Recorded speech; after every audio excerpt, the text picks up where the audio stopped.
ദരിദ്രരില്ലാത്ത സംസ്ഥാനമാക്കി നമ്മുടെ കേരളം മാറ്റി. ആരാ മാറ്റിയത്?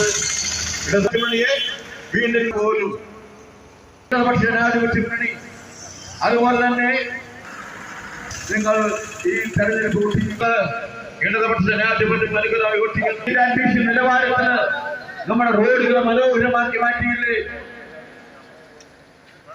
BNRBC നിലവാരത്തിലൂടെ നമ്മുടെ റോഡുകൾ മനോഹരമാക്കി മാറ്റി.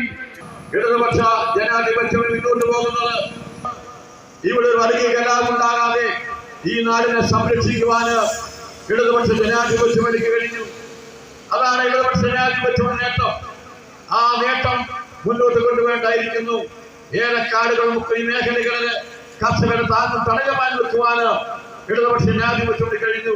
അങ്ങനെ സമസ്ത മേഖലകളും വികസനം എത്തിച്ചുകൊണ്ട് നമുക്ക് ഇനിയും ഒത്തിരിയേറെ വികസന പ്രവർത്തനങ്ങൾ ഈ നാട് നന്നാക്കേണ്ടതുണ്ട്.